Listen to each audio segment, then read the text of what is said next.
Alright y'all, what's up? Are you ready to get into another episode of Love / Life After Lockup? I know this video is coming a little bit out of order or a little bit late.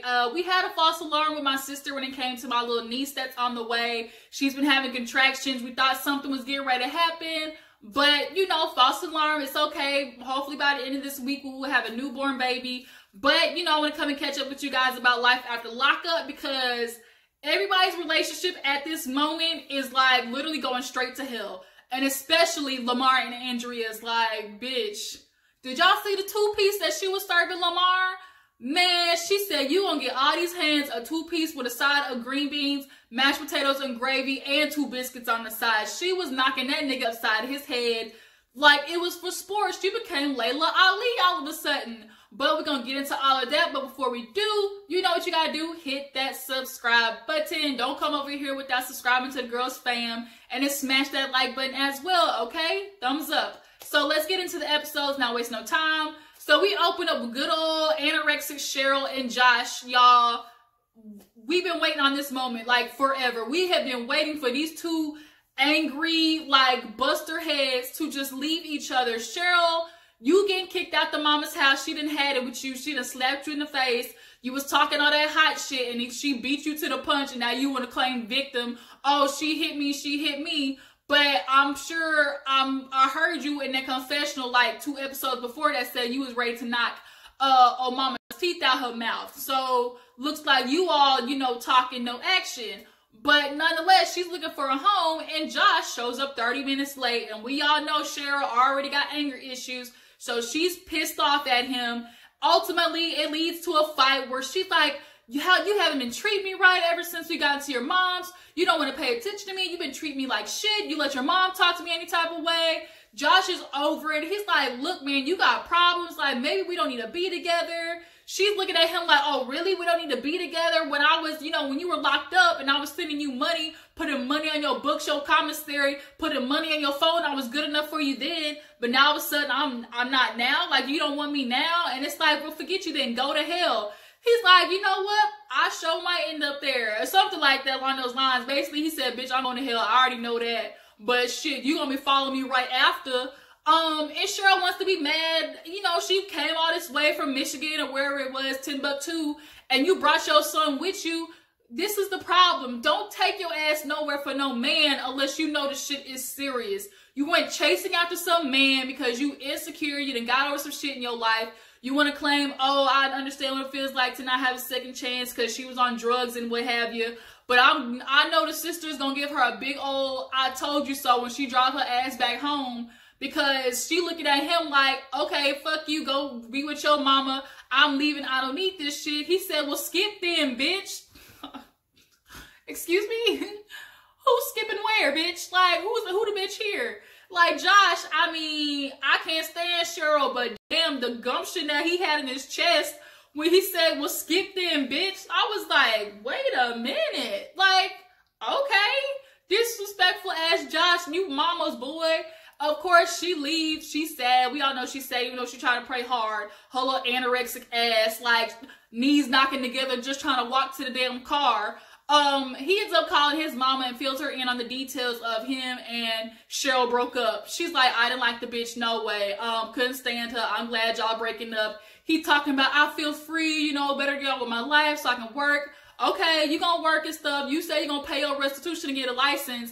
Nigga, you wasn't doing that since you got out. So my guess is this breakup's not going to last long because he's going to realize how hard it is to pay for the shit that Cheryl was covering for his ass. He going to call her back, my babe, I'm sorry, I'm going to get back with you. And then use her to start paying his shit right back up. I know it. I know that's exactly what's going to happen. She going to come running right back up there next season. Mark my words. So after that, let's talk about Brittney and Marcelino. Now, Brittney obviously is going through a lot with her kids and the whole adoption thing. She's sad. She needs a companion. Bitch comes back with a puppy, y'all. The puppy was cute as all get out. But Marcelino, all he can see is dollar signs when he looks at this 4-legged, you know, thing with a tail. He's like, wait a minute. Like, wait, I'm paying bills. Like, I got stuff I got to budget out here. And you got another mouth here we got to feed. She's like, it's just a puppy. Bitch, puppies and dogs is not cheap. Hell, I know. I spend money. I got 2 dogs. Well, 3 technically. Got 2 big dogs and a small one. and them hoes is not cheap, okay? Dog food alone for one bag is damn near $30. So imagine buying that 2 times a week. Shit, the shit is, you gotta really love your animals. But I get it. Anybody who's an animal lover understands, you know, the type of companion they can be. But Marcelino, you know, he's complaining like, we got a baby on the way, the bills getting paid, you know, whoop-de-woo. And she's like, babe, it's gonna be okay. And the puppy's cute and everything. But what Marcelino didn't tell Brittney, or what she's unaware of, she's thinking, oh, babe, we got the money, it's no problem. But little do she know, Marcelino done lost a couple months mortgage, you know, after, you know, playing blackjack or what have you. And so he's stressed and everything. I'm gonna go play, you know, a pickup game at my cousin's. I think he said a cousin's house, right? And she's like, okay, you don't want to come talk to me? Like, baby, want to spend some time together? Hell no. Marcelino trying to get out the streets. Now, Marcelino, you sitting here complaining about money. I'm still confused why you keep trying to go back to blackjack, where you keep losing your money instead of taking your ass to a Mickey D's, a IHOP, a Denny's, a fucking Sefco, whatever, 7-Eleven, either one. A 9-to-5 job that can get you, like, actual reassured paychecks. You keep going to this damn blackjack table. You are no longer playing poker. At this point, you are gambling because you are losing money. You don't know how to play no more. I guess you done lost your mojo. It is time to hang up the shoes, okay? But he leaves and goes knocking on this woman's door. Now, the outside said no soliciting, so I'm gonna guess it's some type of business. But the type of woman that answered that door, you know, in the most polite way I can say, is she looked like a woman of the night.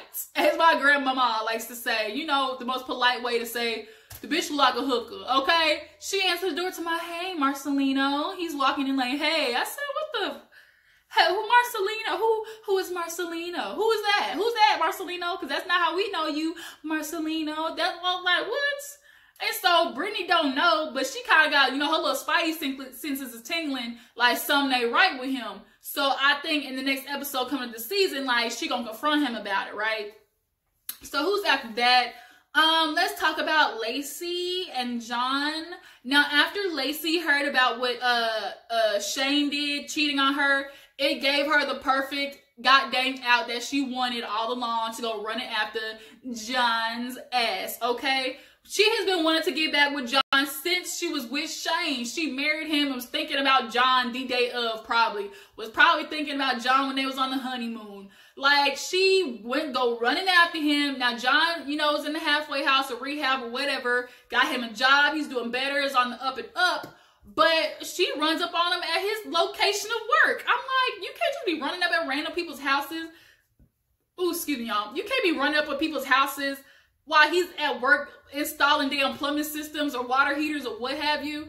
And she's just like, yeah, babe, you look good. You look so sexy. Like, you just look so nice. And they go inside, and immediately the sexual tension,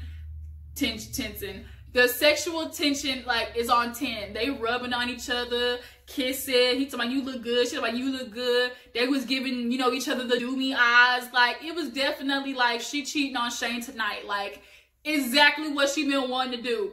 Now, Lacey, I hope your ass gets some type of syphilis, chlamydia, because you need to learn your goddamn lesson and quit bouncing between men. And doing the shit you do. You manipulate these men with these big ass duck lips that you got and these 2 inflatable ass balloons, the shit that you got on the back of your thighs. You use that to, like, oh my God, like, you look so hot. Like, and you put on your little porn voice. And you be pulling these niggas in, which is the exact reason why, oh, John's sister can't stand your ass. She didn't stand you then, and she don't like you now because you keep pulling this shit with him. Now, immediately, she wants to tell John that she had did something. She got Shane's name tatted on her. Now, she done got his name tatted, you know, right next to the kitty cat. And, of course, as a man, if I'm hitting it, I don't want to be seeing no another nigga's name down there. So, of course, he's like, you stupid. You still doing the same stuff. Really? She's like, babe, everybody makes mistakes. Really? Okay. Mistakes. She's like, it was just a drunken thing. Like, I'm sorry. So he's like, look, man, when you gonna get this fool at your house? Like, he running up your bill. He using everything on you. He don't work. All he do is stay at your house all day with my kids, whoop-de-woo. And it's like, the last time I checked, I'm pretty sure Shane had a job, because that's all Lacey was bragging about was, oh, Shane's doing so good. He's providing for the family. It's nice watching him get up every day and go to work. Like, that's what she was saying. So John, you don't know nothing. Shane out there has his duty on. The only thing is that he got drunk and couldn't keep his dick in his pants one night. But that still don't change the fact that, Lacey, you are the epitome of a woman who likes to manipulate men because she needs to feel better by having multiple eyes on her at the same time. What she wants to do is always be in la la land and lover lane. She always wants to be in lust mode. As soon as something goes bad with Shane, she's gonna go run to John. As soon as something goes bad with John, she's gonna run back to Shane. It's literally going to be a ping pong match. And if you ask me, the only reason why John is still hanging around is because, like he said, it's a challenge for him. Had Shane been nowhere around Lacey at this moment, he would not be running after this bitch, because it's like, oh, like, you're gonna still be there. Like, for him, it's all about his ego and his pride, the fact that another man got his woman. But he's telling her, look, I need you to get this man to kick rocks so I can get back in my house, okay, babe? She's like, I'm gonna figure it out. And, you know, in her confessional, she's like, I just don't know what to do, because I obviously still love Shane. Like, that's my husband. And John, you need to realize that's her husband, not no boyfriend. They got married legally, okay? So it ain't just gonna be no easy split, you know, decision if she can kick him out of his house. It don't work that way. So who happened after that? We have, oh y'all, Polo, Tracy, and Clint. Oh, Polo, Ting Ting. Y'all, we wanted so bad for Tracy to just do good, but she just won't. She just don't want to get better, y'all. And I feel so bad for Clint, because, you know, he want to run after his goddess to make sure she's okay. But Clint, as much as she loves you, she loves that rock, unfortunately. So producers get to him, and he's all sad and stuff, because he's like, man, we had a good night. You know, we had really amazing sex. You know, went to sleep. Next thing I woke up, in my car, and my dog was gone. I said, not the dog. Not old Skip. She took Skip too. Like, oh my God, Tracy, like, come on now. Now, I'm hoping that she just took it for a companion, okay? And she's not gonna go out there and do that dumb shit and damn sell this dog down in Koreatown for, you know, 2 bags of rocks. I hope that's not what she do. But she took his car too, which obviously is what the mom tried to warn Clint's ass about. She said, look, babe, when you gonna learn your lesson? She did it when y'all first got married. Then she did it again after she came back. Her ass got arrested again. She took your rental car for a whole week. Now, I'm assuming, nigga, like, that's still probably costing you some money. Now, if this bitch is out and wreck your car, I don't think they have crackhead insurance. I don't think crackhead is covered nowhere on Progressive or Liberty Mutual. I'm sorry, I don't think it is. So that's another thing you gonna have to come out of pocket for. Plus, you already spent $5,000 to bond her ass out. And obviously, with her being missing MIA, like, you ain't gonna get that back. So, like, Clint, I'm gonna need you to move on. Like, you have to learn the hard way. But it is what it is, man. But he tried to give her a call again, see what she's up to, and try to get her to come back. You know, she answered the phone like, what, Clint? I'm not doing it. You know, I can't trust you. You want to you don't love me. You really don't love me. He's like, yes, I do, Tracy. You know, you're my goddess. I want you. Like, but I just want you to get help. I want you to get it for yourself. No, I don't want, you're not going to do that to me, Clint. And she's like, fuck you, and hangs up the phone. And so now he's basically stuck. Like, first of all, you can't get to work now. Your ass got to take the bus. Tracy's out there riding her car, doing God knows what in there. And you will have cigarette holes and goddamn ashtray marks all up in your leather seats if you get that bitch back. We all really hope that Tracy was gonna get better. When we saw her last time, she said, you know, I really want to get help. But what most people say is right before people go into therapy or a type of rehab is when they start acting out the most. It's because, okay, I'm gonna go get clean, so I have to get this last hit. Like, I have to get one last high for the road. And that's what she tried to probably go out and do. And then realize, oh damn, like, I done sucked my ass right back into the hole I was slowly crawling my way out of. So yeah, Clint, find you another woman. You're gonna have to go back to your mama and tell her your car missing again. And I'm sure she's gonna look at you like, my po dumbass son. Like, why couldn't you just listen to me? Oof, Lord. Bless him, Lord. Bless him. Bless him.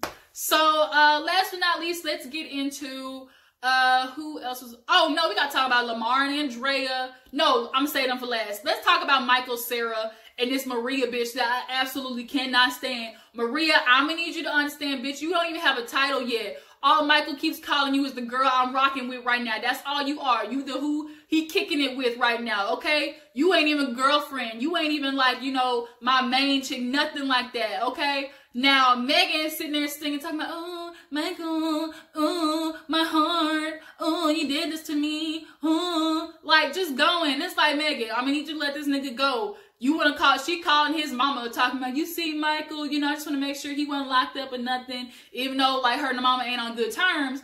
But the mama basically said, look, I ain't in it. I ain't talked to my son. You know, he's still doing out there what he doing, and it's none of my business.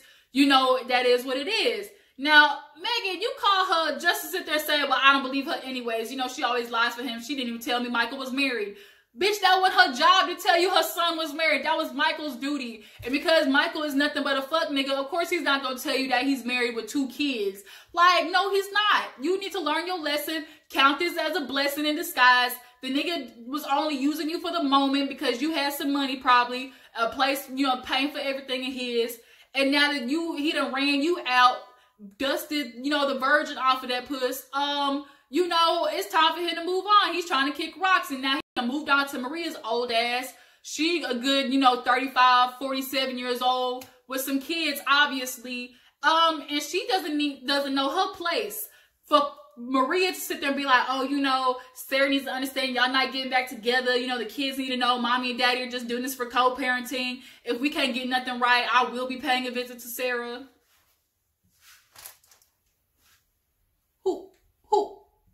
Who's coming to see Sarah?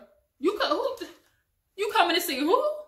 Bitch, if you don't stay your ass in that hotel, if I was Sarah and Maria tried to dare step foot on my driveway, even tried to step near where my mailbox was at, bitch, get ready, because you do not need to get your nose in something that has absolutely anything to do with you. And if you can see that this man is doing this to Sarah, a woman that he was married to, who held him down while he was in jail, bitch, what makes you think that you different? Like, if there's anything Michael is good at, he is good with his words. He knows how to choose the women who want to hear, oh, sweet nothings in their ear all night. He want to talk to Marie like she's something important. Oh, he gonna go to therapy. We gonna figure this shit out. So that's what they do. Sarah has been having this therapist for a while, since she was 12 and her mom died. So she's like, look, we need to figure out this co-parenting situation. She's in there and immediately starts explaining, like, her daughter is struggling. She circled a sad face on her paper when, you know, asking about how she was feeling. And basically the daughter's like, I want my dad. Like, I want to make him happy. Like, you know, I want to see my dad. And Michael put his head down. I think it did hit him that's how his daughter was feeling. But ultimately, you know, the therapist started digging more into his background with his father. Now, newsflash, his father was a shit either. Oh, wow. Like, coincidence. But that's usually how it is. You know, men who have fathers who ain't shit typically end up either that way or completely the opposite way, and being super involved parents because they learned what not to do, what they didn't want in a parent, what they did not want to be as a parent. Michael, you went the direction of, oh, if my dad can barely do it, then I can barely do it too. And you want to be mad that Sarah's sitting here, you know, taking control of her kids, but she can do that because she buys their diapers, she buys their formula, she pays for their schooling, their daycare. You have yet to put any money in on the support of your kids. And you got $1,200 a month, Michael, from Cash App and Hoes. So you can't even send enough to cover the phone that Sarah's paying for, not even to do that much. And she gave you the phone to call your daughters, which you still won't do because your excuse is, I don't want to fight with Sarah. You would have to fight with Sarah if you would quit doing this disrespectful ass shit, which is bringing Maria around, acting like you're going to bring some new bitch around your kids when she hasn't even met Sarah yet. Michael, the dumbfoundedness that comes out of you sometimes, like, it literally appalls me. Like, I just be so confused how you think bringing a woman around that has never been around Sarah, because if this was vice versa and Sarah has some new nigga around your kids that you never met, you would be feeling some type of way about it. So that's how you need to view it. Don't be doing some shit to Sarah that you wouldn't want Sarah to do to you. And Sarah has been trying her best, I think, to hold her emotions, but she obviously hasn't. Her daughters are picking up on that, and that's just only natural. You can, as a parent, can only hold your stress in for so long or try to keep it suppressed. But kids are very intuitive. They're very, you know, they're very distinct on energies. You know, they can pick up on that stuff. And granted, you know, Sarah might not be saying everything to her kids, but she could be talking on the phone, get off the phone call, be pissed off, you know, walk outside, and her daughter sees that energy, you know? So, you know, Michael, though, wants to tell the therapist, oh, that's a lie, Sarah. My kids are feeling the way they do because I've heard my daughter, heard Sarah say to my daughters, oh, that your daddy don't want you, he don't love you. And immediately Sarah flips. She's like, the accusations, I would never. And it's like, I don't want to believe that she would say something like that detailed, that harsh to her kids. But regardless of what she tells her kids, Michael, you still ain't doing shit to support them. You still ain't coming by. The first thing you did when you got out of jail was go chase after some puss. You didn't go to even see your kids. Like, that literally should have been the first thing on your itinerary. But no, it wasn't. It was to go chase after Megan's Cocoa Puff shaped ass to only play her and then tell her you still got bitches in your phone and then be like, oh, I want to be with you, but we not exclusive because Megan is too nosy, all this type of shit. No, you don't want women to hold you accountable. That's what it is. You want to be with dumbasses like Maria who take you saying, oh, I want a threesome as being super cute. Oh, he wants to do some freaky shit with me versus he doing it completely to disrespect your ass because, oh, Maria, I know I can tell her I want a threesome and she be down with this. She ain't all extra. Nigga, miss me with that shit. Michael, you really need to get your ass whooped, honestly. Like, somebody needs to knock these sits into you. But he wants to be all mad because Sarah's like, oh, well, you know, I want you to do better. But like, if I die, because her thought is, you know, because she lost her mother, she's like, if I'm gone, like my kids go to him and they don't know him. If I'm a mother and I have to deal with that situation, I would be in fear too, because ultimately, Michael, you don't come around, you don't send no money, there is no permanent address for your ass. Can't nobody, you migrate more than goddamn freaking polar bears in the summer. Like, you move around so much just to be hop, skipping, and jumping from different bitches' houses, and you want your kids to be a part of that? I'm supposed to tell my kids to go with their daddy so they can hop, skip, and jump wherever the fuck you go to go sleep with some brides? I don't think so. Miss me with that. Okay? So she's like, well, Michael, if you want to do something about it, like, I have, you know, temporary permanent custody of our kids. What you mean you got custody of the kids? Nigga, first of all, she's already been having custody of the kids without the paper saying so. But she went to the court and she told them what you've been doing, so they granted her custody. She's like, you didn't get the papers? He's like, hell no, I didn't get the papers, which proves my point of, nigga, no, can't nobody find you because you ain't got no permanent address. Or if had the address been your mom's house, she should have been at least the one to tell you, since she loves upkeeping your damn ignorant ass ways. But nonetheless, he wants to get mad and walk out, and I don't give a damn, Michael, because you need to understand, you can't be mad that Sarah wants to take control of her daughter's lives when she's the one who's in their lives, who's actually a involved parent. You don't get to come around whenever you want and play daddy. It don't work that way. Just because you helped our 50-50 on these kids doesn't mean I get to disappear for 4 months, come back, and then disrespect the mother of my kids, and then think I get to come back and be like, well, hey, daddy's home, let me take him to the park. Nigga, please. So let's move on to Lamar and Andrea, because this shit had me hollering. So we see Andrea looking like Diary of a Mad Black Woman. Like, she looked like she been up all night smoking cigarettes and drinking a whole bottle of wine. So she calls her friend Stephanie like, bitch, can you take these kids for me? Because I'm dealing with a lot. Like, I need you to take them. I need to talk to Lamar. They don't need to be in the house. So the kids get ready. They downstairs eating breakfast. And Tennyson can even tell the vibes off. He's like, Mom, like, is everything okay? She's like, yeah, you know, just eat breakfast, you know. And the daughter asked for some eggs. She's like, I put poison in them. Lamar's like, the fuck? Like, you gonna poison your kids too? I said, damn, Andrea. I was like, I know you mad, but don't take it that far, because now the kids know for sure something's up with you and Lamar. So Stephanie comes to pick up the kids, and Lamar's picking up on some shit is off. He's like, damn, I want to go with y'all too. Like, something going on. So after the kids leave, she look at him on the couch like, you want something you want to explain, because I have been doing the best I can, you know, being a good wife to you. Do you want to say something? He's like, what are you talking about? So she's like, okay, I'm going to show you what I'm talking about. So she goes in the room, and her excuse was she was looking for a debit card to send Lamar's ass back to LA. Do I believe that? Hell no, bitch. You was searching and looking for something. to give you a reason to divorce this man. You probably felt like something was going on. Your intuition obviously was right. I mean, so far, I mean, we ain't really got no evidence. Hell, he could have been bringing on condoms because he was hoping to get down jiggy with you. But by the way you smacked him, I'm just going to assume y'all fuck raw. And obviously y'all fuck raw because you got pregnant with Priscilla in the damn janitor's closet. So we just going to take that. So we obviously know them condoms are for somebody else. I mean, but you know, congratulations to you, Lamar. You know, gold magnum, okay. Your little chunky self, you know, ain't down there with no shrimp, okay. But nonetheless, he opened up the jacket like, oh, you trying to pull a joke on me or something? And now, niggas, like, this is what... If there's anything you need to take away from a woman, when she asks you a question, she knows the answer already, okay? She just waiting to see if your ass is gonna lie or not. She tried to give Lamar the opportunity to tell the truth. And because he didn't, she mollywopped the fuck out of him. She didn't give him time to answer the question like, what are you doing? And the next thing you know, she turns around and all we see is...